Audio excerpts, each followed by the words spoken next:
நம்ம life start பண்ணும்போது நம்ம கிட்ட எதுவுமே இல்லாம நம்ம ஸ்டார்ட் பண்ணி வச்சுக்கோங்களேன். எல்லா கஷ்டத்தையும் ஃபர்ஸ்ட்லயே நம்ம பாத்துருவோம். நமக்கு சாப்பாடு கஷ்டப்படுறதுல இருந்து இஎம்ஐ கட்டுறது கஷ்டப்படுறதுல இருந்து வாடகை கொடுக்கறது எல்லா கஷ்டத்தையும் ஃபர்ஸ்டே நம்ம பார்த்துட்டோம். அந்த மாதிரி ஒரு ரொம்ப டஃபஸ்ட் சிச்சுவேஷனா நம்ம ஹஸ்பண்ட் ஒய்ஃப் ஒன்னா இருந்துட்டாங்க, அவங்களுக்கு அந்த அண்டர்ஸ்டாண்டிங் இருக்குன்னா அதுக்கப்புறம் நமக்கு எவ்வளோ வாழ்க்கையில் நல்லா போனோம் அந்த அண்டர்ஸ்டாண்டிங் அதுவே நம்ம கை கொடுத்து நம்மளை வாழ்க்கை ஃபுல்லாக கூட்டிட்டு போகும்.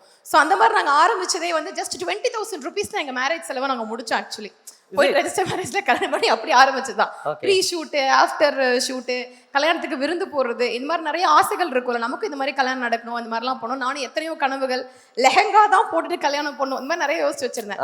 பட் அது எதுவுமே நடக்கல. ஆனா அது எல்லாம் நடந்திருந்தா கூட கிடைக்காத ஒரு சந்தோஷம் உசைன் ரெஜிஸ்டர் மேரேஜ் பண்ணி அந்த சைன் போடும்போது எனக்கு அப்படி ஒரு கான்ஃபிடன்ஸ், அப்படி ஒரு ஹாப்பினஸ் எனக்கு கிடைச்சது. ஸோ நம்ம அப்படி மேரேஜ் பண்றது எல்லாத்தையும் தாண்டி எதுவுமே இல்லாமல் இப்படி நமக்கு மனசு பிடிச்ச ஒருத்தங்களோட இருக்கிறது அது ஒரு ஹாப்பினஸ் கொடுக்குன்றது அன்றைக்கி தான் எனக்கு தெரிஞ்சுது. ஸோ சேர்ந்து எல்லாத்தையுமே கஷ்டத்தை ஓவர் கம் பண்ணதுனால எல்லாத்தையுமே ஒரு கான்ஃபிடென்ட்டாக பண்ணக்கூடிய ஒரு விஷயம் வந்துச்சு.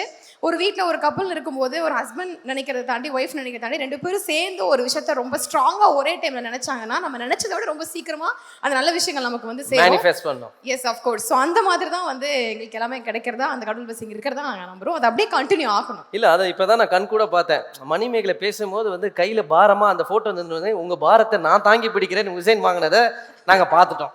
நீங்க பாத்தீங்கல்ல. ஆனா என் பையன் என்ன தெரியுமா, ஒரு ஃப்ளோல தூக்கிட்டாமா மூஞ்சில அச்சிருவா. பேசிட்டு இருக்கும் போது இப்படின்னு வா இப்படின்னு வா, அதனால பயந்து வாங்கி வச்சுக்கிட்டேன். ஆக்சுவலா நான் கூட அப்படிதான் அவர் சொன்னோட ஆமான்னு நம்பிட்டேங்க. சரி, அங்க வேற ஆல்ரெடி தீனா ப்ரோ டென்ஷன் ஆயிட்டு இருக்காரு, நீ லென்த்தா பேசிட்டு இருக்க அப்படின்னு சொல்லி. இல்ல அப்படிலாம் கிடையாது. நீங்க ஆக்சுவலி இவ்வளவு விஷயம் சொன்னீங்களா, உங்க கனவுகள் உங்க லட்சியங்கள் சொன்னா அதுக்கு ஏத்த மாதிரி இன்னொரு வீடியோ இருக்கு, நீங்க பாருங்களேன். உங்களுக்கு ஒரு சர்ப்ரைஸ் ஒன்று ரெடி பண்ணி. அப்படியா? ஏன்னா விட்டா நீ பேசிக்கிட்டே இருக்க, அதனால வந்து உங்களுக்காக நாங்க வீடியோ ரெடி பண்ணிக்கிட்டே வச்சிருக்கோம். But I like this team. ஏன்னா ஆல் ஃபர்ஸ்ட் வந்து பேசாதன்னு சொல்ற ஒரே டீம் இதுதான். ஏன்னா லைக் ஒரு முறை நம்ம ஆங்கர் அடிக்கும்போது நமக்கு தெரியும் ஏதாவது ஒரு क्वेश्चन எடுங்க வாங்க கண்டென்ட் அப்படிம்பாங்க. பட் முடிக்க சொல்றீங்க such a nice team. Actually சொல்ல மாட்டேன், ஆக்சுவலி நிறைய பேசுங்கன்னு சொல்லுவேன். ஆனா யூடியூப் வீடியோல ஸ்டார்ட் வீடியோவே போட்டான். ஒரு கிட்ட ஒரு நாள் வாங்குறோம்.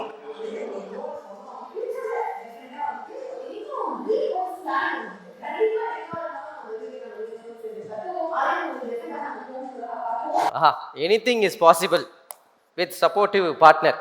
அது எப்படி இருக்குது அந்த ஃபீல்? ஒரு புது வீடு கட்டுறது சாதாரண விஷயம் கிடையாது. நீங்கள் சொன்ன மாதிரி 20,000 ரூபாயில் ஆரம்பித்தோன்னு நீங்கள் சொல்கிறீங்க. அதை ஜஸ்ட் லைக் தட்னு கேட்டு போகிறது தாண்டி அதை உட்காந்து யோசிச்சோன்னா இப்போ ஒரு பெரிய கட் பண்ணால் வந்து ஒரு 10 கோடி ரூபாய்க்கு ஒரு வீடு வாங்கியிருக்கீங்க, ஃபார்ம் ஹவுஸில் ஒரு ஊரையே வாங்கிட்டீங்க. அப்படிங்கும்போது அது எங்களுக்குலாம் ரொம்ப சந்தோஷமாக இருக்குல்ல. எப்படி இருக்குது இந்த ஜேர்னி? ரொம்ப சந்தோஷமாக இருக்குது. இப்போ இதை நாங்கள் சொல்லியிருந்தோம்ல, ஒரு நாள் நாங்கள் வீடு வாங்குறோம் அப்படின்னு சொல்லும்போது ஒரு சொந்த வீடு வாங்குறதுக்கான ஒரு இனிஷியல் அமௌண்ட் கூட கிடையாது. பட் அது ஒரு ஜாலியாக ஒரு கான்ஃபிடென்ட்டாக சொன்னது தான். அதனால தான் அந்த விஷயத்தை நான் அடிக்கடி சொல்கிறேன். கான்ஃபிடென்ட் நம்ம கிட்ட இல்லாதப்போ கான்ஃபிடென்ட்டாக சொல்லிட்டு நம்ம என்ன சொல்கிறோமோ அதுதான் நடக்கும்னு சொல்லுவாங்கல்ல, அது சில பாயிண்ட் ஆஃப் டைம்ஸ் ரொம்ப ட்ரூ. அந்த மாதிரி சொன்னது அது ரொம்ப நாங்கள் நினச்சி வச்சிருப்போம். ஒரு 6 years ஒரு 10 years அப்படின்ற மாதிரி கனவு கண்டு வச்சிருப்போம். பட் அது ஒரு 2 yearsக்குள்ளேயே அது எங்ககிட்ட வந்து சேர்ந்தது.